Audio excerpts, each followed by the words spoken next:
Great Debaters Contest is brought to you by Safaricom M-Pesa.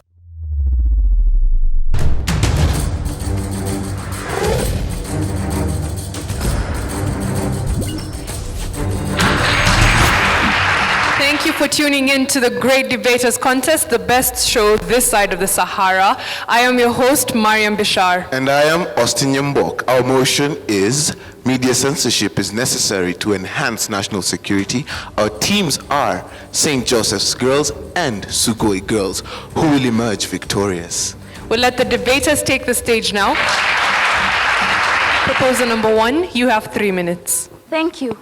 Ladies and gentlemen, my beautiful audience, I'm wondering how could someone doubt that media censorship is necessary to enhance national security? Seriously, people, national security is an issue of national and international discourses. It is in this recognition that I, Diana Amoyo from Sugoi Girls High School, and hopefully the future Minister of Security, stand here to strongly propose the motion that says media censorship is necessary to enhance national security. What is censorship? Censorship is the act of removing part of a book, a film, or a movie, or even a report that, if released to the public, it will cause a negative effect. And what is national security? I will define national security simply the way Ekoko of Nigeria in 2004 defined it. First of all, he classified it into two. The strategic national security, which includes the military, and the non-strategic, which is the socio-economic security. And then, after combining all these, he came up with a very simple definition. National security is the ability of a nation to defend its internal values and citizens, to protect its internal values and citizens from external and internal threats. Now, my first point is that we have to censor the media to prevent incitement through the media. Now, which one of you hasn't heard of incitement through the media? Just let me see your hand. I don't have a gun. I will not. There's no way I can harm you. Let me see your hand. Which one of you hasn't heard of incitement through the media? Seriously, people, it is through the media that religions are incited against each other. Tribes are incited against each other. Are we going to continue with this? How blind are we to this fact that through media, if the media is not censored, we will be inciting each other, and at the end, what do? We cry. We cry. There is violence. Our children are dying day in, day out. For how long are we going to continue with this? My second point is that we have to censor the media in order to avoid creating false alarm, to the citizens. They are innocent. We are the leaders of tomorrow. And if we censor this media, we are trying to protect the future of tomorrow. Take for example the recent attack in Garissa. The television, the radio was censored. Yes, we were not shown the brutal pictures of the attack. What about the social media?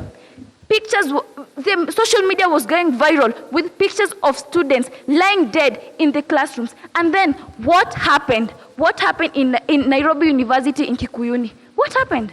What happened, my people? It is through the media. Then because of this false alarm, one of the students lost his life because of a simple electric fault. He lost his life. And also, many got injured. My people, we have to censor the media. We have to censor the media. Thank you. Opposition, you have 3 minutes for your opening statements. Now, if you chase two rabbits, both of them will end up getting away. From St. Joseph's Girls High School, I'm Mercy Chepiano. To my personal point of view, which one is more important? Which should be our priority? If we're able to eradicate insecurity, there'll be no need of media censorship. Now, if there'll be media censorship, insecurity will still be there. What is our priority? 2, it is my right as a Kenyan citizen to know what is happening in the country. It is my right to express what I think is happening in the country. Now, if you censor the media, you're denying me this right. You're basically telling me I can't talk. You're basically telling me I can't know what is happening in Kenya. A very wise woman once told me, if you move alone, you move fast. If you move in numbers, you'll go very far. Which one is more important? Displacement or velocity? It is better I go very far at a slow rate than going very fast but not very far. Choose. Through the media, we're able to think together as Kenyans. We're able to be unified. If you censor us, you're telling us that we can't talk together. We're supposed to keep quiet and put our point of views to ourselves. Also through the media, investigative personalities, for example, John Allen Namu and Muhammad Ali, are able to investigate. They're able to help the police, saving them on resources, time, and what they're going to be doing in order to find these people. They're basically fighting against insecurity. If you censor them, how are they going to do this? Also, the media, both the social and the mass media, they help us in that we're able to be taught on what to be doing in case of any insecurity or any terrorism attack. If you're going to censor the media, how are you going to know how to react? How are you going to sense that if you go to public places, for example, the malls, that there will be no attack? Through this media, we're able to know what is basically going to happen, how to suspect that something wrong is going to happen. And also, in the Westgate terror attack, it is the first ever in the history whereby these people basically told us that they're responsible of the attack. It is through Twitter that they tweeted us and told us that is the Al-Shabaab that they were responsible for this attack.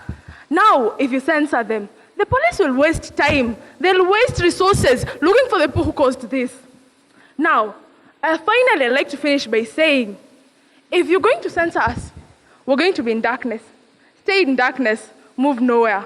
It is basically very painful that I stand here and repeat this motion over and over again. Many people have said, and they've said that media censorship should not be censored. It should not be there in Kenya. From St. Joseph's Girls High School, we refuse this motion. Thank you. We'll now hear rebuttals. Proposers, you have 3 minutes. Well. Wonder shall never cease. How can you tell us that revealing brutal and merciless information to the public will enhance national security?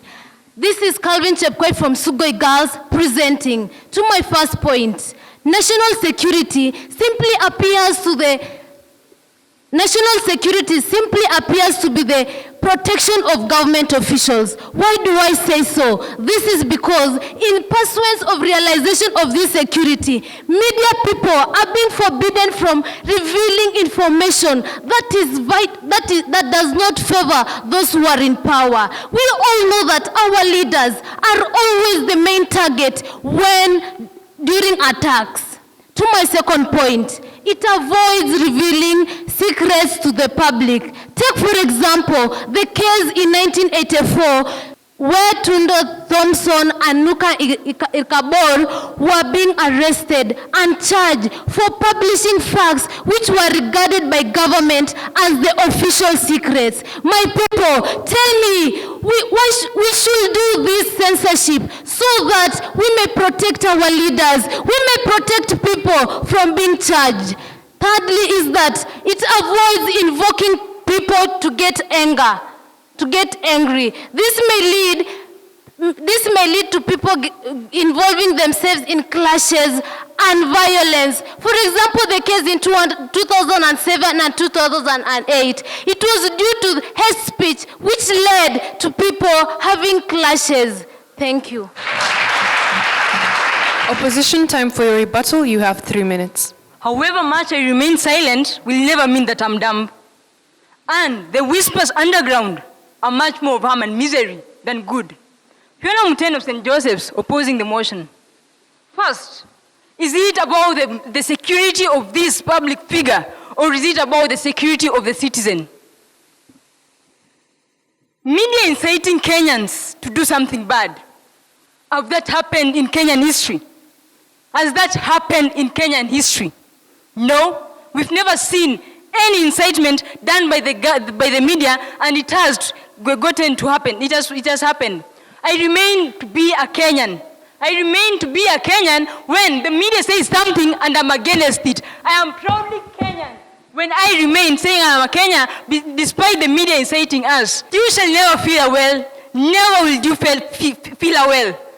So when you get this saying that we should censor the media and say that they should not reveal to us certain information, then it will never become successful. We have to know what's happening in the country as a citizen. And no matter how long a crocodile stays in water, a log stays in water, it will never turn a crocodile. The wars remain the wars. Insecurity, terrorism.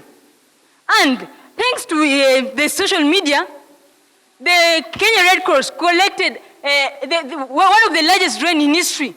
6,783 units of blood was collected during the Westgate Mall terror attack. Number 2 was the $783,000 collected within 76 hours to enhance security in our country, thanks to media.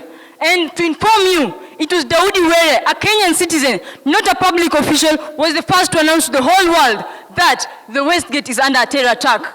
So, we should, the false alarm created by the media, has it happened? No. But at least we know that it can happen.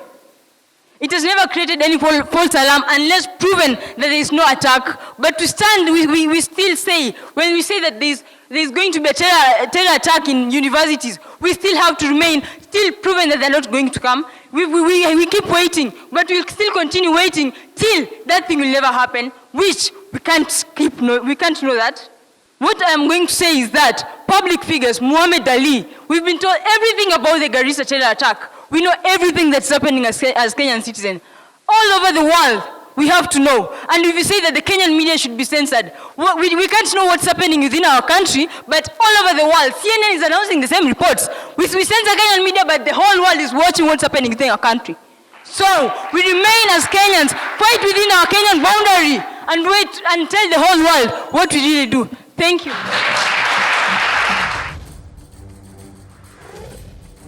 M-Pesa makes life have no pressure. You can send money from here to wherever.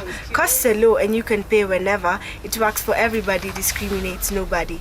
M-Pesa brought a revolution, a kind of technological evolution. Safaricom being a better option, I can't help but mention how M-Pesa is a state-of-the-art perfection. M-Pesa drives me crazy because it's so amazing. Take part in the M Challenge by sending your short song, rap, or poem about Safaricom M-Pesa on WhatsApp, and you could win 1,000 shillings in Safaricom airtime.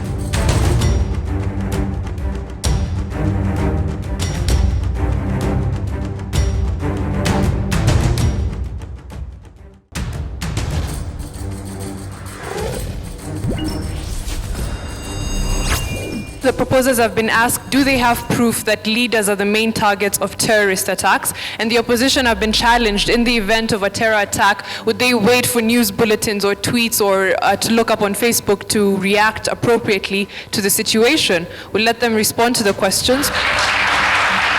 Proposal number 3, you have 3 minutes. Yes, leaders are the main targets during attack. Why do I say this? It is because in Kenya we find that leaders are the main people who are rich. The richest people in Kenya are the leaders, and most of them are rich because they are corrupt. We know that leaders are corrupt. This is why I'm saying that leaders are rich. They are also rich because they take part in many activities. They are not only leaders, they take part in also other activities. So leaders are the main target. It is because they are the richest people in Kenya. My first point is censorship should be done in order to avoid revealing secret information, sensitive information, which if it is delivered, if it is revealed to the public, it will help the public, the rate of insecurity will increase. This is because the terrorists will be aware of the let's take for an example, Kenya are importing equipments which are supposedly to be used for curbing terror. It will be difficult for Kenya to use these equipment to curb terror because if media reveals the usage, the effectiveness of this equipment, the people and the terrorists will try and find a way to curb this, to counter the effect of this equipment. And they might also steal the equipment so that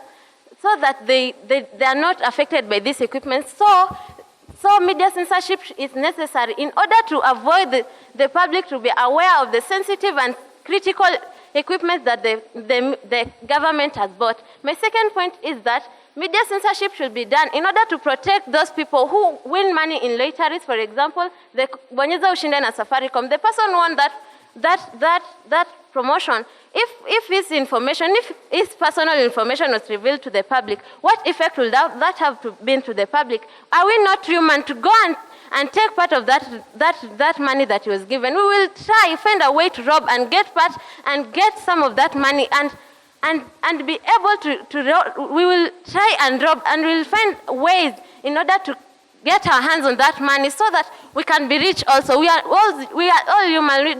We don't expect that we'll sit there, just see him, clap for him, appreciate that he has won. We will try and go and find a way in order to get that money. We will rob that person. That will increase insecurity. Also, those people who are witnesses in court, if we don't censor that information, if we reveal the information of that person, the person who is being witnessed against, that person will try to silence that person, to silence him, not to be against him, not to give evidence against him, so that person they'll not find cause in that person to be charged or to be even arrested. You know, if we reveal information about a person, that person will be at risk. If that person is valuable to the economy, he will be at risk because the public will want to silence that person if that person is rich. Thank you. Opposition, you have 3 minutes to respond as well. Okay, thank you so much for your question, an interesting question. I'd like to also ask a question. Which one is better, prevention or cure? I guess prevention is better. That's why we are saying media should not be censored, because before you reach that situation that you're in that room that is under attack, in most cases there are some information. There is information that warns people. For example, there was information that warned the Garissa University that there is going to be an attack in that place.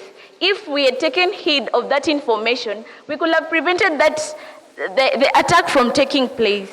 Another thing, another situation that we have prevented the attack. For example, right here in Eldoret, there was a rumor that in the social media that the Moi Teaching and Referral Hospital was going to be under attack. What did the government do? The government took heed of that information, and some military men were deployed to that place. So therefore, and later there were two people who were arrested concerning that incident as terrorist attack. The media therefore should not be censored, because there are some the media helps the government to act seriously.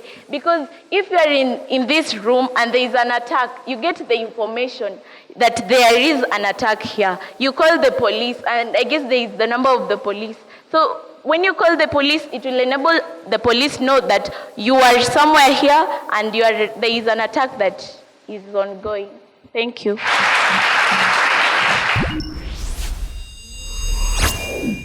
We'll now hear closing submissions, beginning with the proposition. You have 1 minute.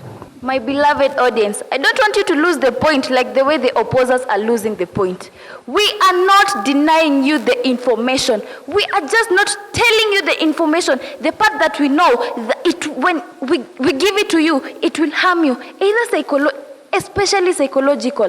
The Garissa attack, you want to be shown the real thing. Isn't that so? Okay, we show you the real thing. If you were a parent of a student in the Garissa attack, would you want to see your child lying in that classroom, eyes wide open, the face of agony? Is that what you want? Is that what you want to see in your televisions every day, Kenyans? Kenyans, we are going nowhere. We have sometimes to disguise the face of evil in our society, to protect our economy, so that our economy can move forward. Thank you.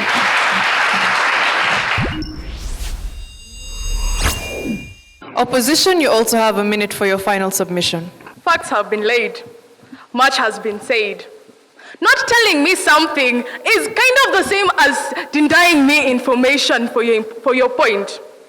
Now, it is through this media that we know the government is doing something. It is through this media, basically, the National Security Council tells us what they're doing to enhance our security, to eradicate insecurity. Therefore, this media brings advantage that we know we are here, that our government is working towards security so that we cannot be attacked by any terrorist or any problem that can hinder us. Also, I have said, if you censor the media, stay in the dark, be in the dark, and go nowhere. Now there's no point of continuing debating this point. Facts have been laid. Work with facts, not probability. Thank you very much.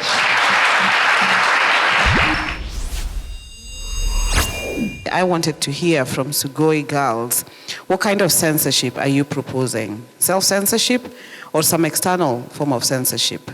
We have regulatory bodies when we look at media. And there have been a lot of bills that have been passed which have raised a lot of debate with the kind of direction that media is going. St. Joseph, again, very good job there. Mercy, you start us off well. You give examples of investigative reporters and the work that they have done in the country and all that. A good beginning, and you're very passionate about what you're saying. Fiona, again, you come across as being very passionate. At some point, I wondered whether we were safe in here, because you were very passionate about your, what you were saying. Valerie, again, good use of local examples, but I penalized you heavily for poor use of time because you had so much time to be able to complete your submissions. All the best to the two schools, but that doesn't mean that your team did not do a good job either. You also did well. Addressing Diana and Mercy all together, I think the two of you make very strong, fast speakers to kickstart your teams, and that was very, very well done. Diana, you're very confident, lovely submissions, relevant examples, and I love the passion that you have when you're giving, especially when you come to the end to submit the last position of your team. St. Joseph as well, the same thing, very confident, lovely submissions, relevant examples, excellent submissions as well. Valerie, it was a fair submission for your team. There was a lot of tempo that was raised by the first two speakers. Of course, you yourself, you come across as a mellow speaker, but however, it's good for you to keep the tempo, so just work on your passion and delivery, and also time, utilize your time well, so that at least your team is at par. All the best to the two teams. Thank you. I want to talk to Diana and Mercy. Diana, you're my favorite debater on stage. The way you defined terms was quite unique. I mean, I've never had somebody define terms like that. Truth be told, you're a great public speaker. And if you just keep on practicing, even if maybe you may not go to the nationals, you have a great future as a public speaker. I need to address Mercy. The thing I remember from your presentation is we deal with insecurity and censorship will not be necessary. And believe you me, I thought the debate could just end at that particular point. Calvin, time utilization, I think has been mentioned was the problem. Metrin, misrepresentation of facts. Valerie, again, time utilization. Nonetheless, fair presentation. But to the two speakers, you're awesome. Sugoi girls, the judges awarded you 66.7%. St. Joseph girls, Chepterit, the judges awarded you 68. You are our winners for the debate. We congratulate both teams for a wonderful job, and we'd like to see more debates like this. We thank you for watching, and we also like to give our thanks to Safaricom M-Pesa and to KBC Channel 1. Go on Twitter and hit that follow button. Our handle is @GreatDebatersEA. Thank you for tuning in. We'll see you next time. I am Mariam Bishar. And I am Austin Nyambok.